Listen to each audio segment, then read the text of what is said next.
Good evening. আজকে হচ্ছে বিয়ে, আমরা বিয়ের ভেন্যুতে চলে এসেছি।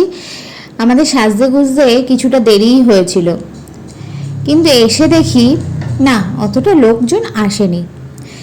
আসলে কি বলো তো, এত গরম পড়েছে, আমরা একটু ফ্যানের তলায় বসে বসে গল্প করছিলাম, একটু লেট করেই রেডি হতে বসেছিলাম, তাই জন্য সব গুছিয়ে গাছিয়ে আসতে খানিকটা লেট হয়েছে। প্রায় 9টা সাড়ে 9টা বেজে গেছিলো। তারপর এসে আগে তো আমাদের যা কাজ, ভালো কয়েকটা ছবি তোলা, সেইগুলো করে নিচ্ছিলাম। ওইদিকে আমাদের কোণে ছোটদি ভাই ওদিকে ছবি তুলছে, আর এদিকে আমাদের ফটোশ্যুট চলছে। হ্যাঁ, বিয়ে বাড়িতে গেছি, সাজগোজ করেছি, একটা কটা ছবি না তুললে হয়? এইগুলোই তো মেমোরি হিসেবে থাকবে না। আমার মেয়েকে ক্যামেরার দিকে ফেরানো খুবই কষ্টকর, তাই এখানে জেঠিমণি টাটা টাটা করছে। আসলে ও টাটা করলে হাসে আর মানে সেই দিকে তাকায়, তাই জন্য খুবই স্ট্রাগল করে ওকে ছবি তোলানো হয়। কিন্তু এই গরমের মধ্যেও আমার মেয়ের এনার্জি কিন্তু ফুল আছে, একটুও কান্নাকাটি করে না।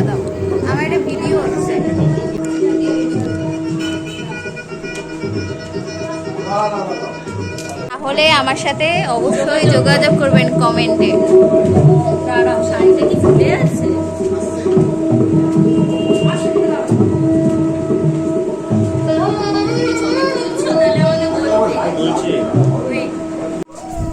এবারে এলো পিসিমণি, বর আসার প্রায় টাইম হয়ে গেছে, আর পিছনে রয়েছে আমাদের ঠাম্মা।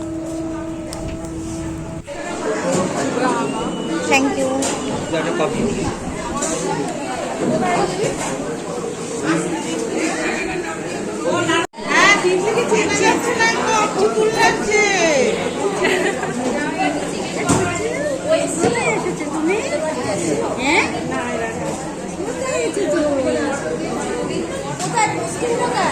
তোরা এখন কোথায় আছিস দিদি? ফোনটা ধরছে। ওহো হ্যাঁ, ফোন খুব চেনেছে ফোন। দেখো আমার মেয়ের সাজগোজ, নতুন জামা চেঞ্জ হয়ে গেছে, ও এই জামায় ভীষণ কমফোর্টেবল। আর এই জায়গাটা হচ্ছে বর বসার জায়গা। এখানে আমি এসে ওই জামাটা তাড়াতাড়ি করে চেঞ্জ করে দিয়েছি, কারণ গরমে ভীষণ কষ্ট হচ্ছিল ওর। আমার মনে হচ্ছিল ও কিছু বলছিল না, কান্নাকাটি করছিল না, কিছু করছিল না। আর আমরা কথা বলতে বলতেই দেখলাম বাইরে বর চলে এসছে।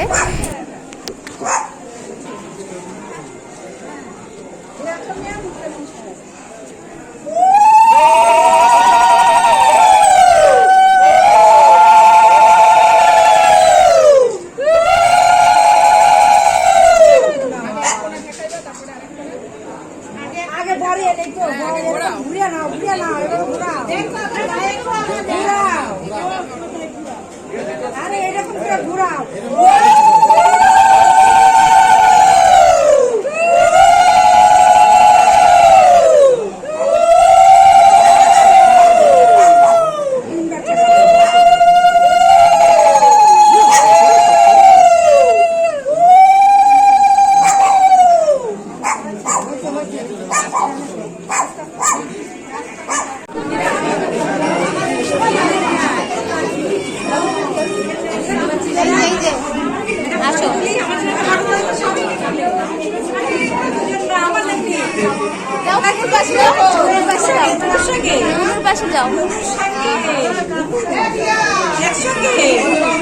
ডাকছে দিদি করে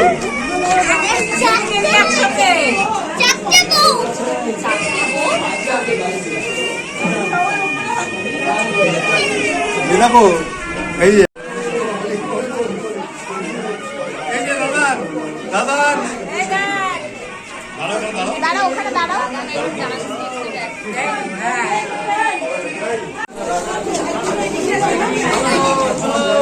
আমাদের বিধ্বস্ত গরম।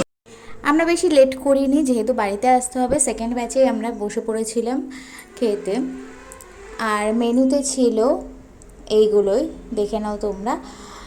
আর এবার খেয়ে দিয়ে নিচে এসে দেখি আমার মেয়ের কি কান্না, ঘুম পেয়ে গেছে, ওর তো ঘুমের টাইম হয়ে গেছে।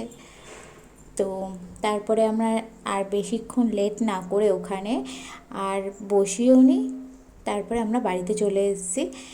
এবং রাস্তা ফাঁকাই ছিল, শুধু সিগনালে দাঁড়াতে হচ্ছিল, আর কোনো জ্যাম ট্যাম ছিল না। পুরো রাস্তা ফাঁকা ছিল, তাই তাড়াতাড়ি চলে এসেছি। আর গাড়িতে উঠতে না উঠতেই এর কিছুক্ষণ পরেই ঘুমিয়ে পড়েছে, আর সে উঠেছে পুরো বাড়িতে এসে। যাই হোক, দেখা হচ্ছে পরের ভিডিওতে, তোমরা আমার সাথে থেকো।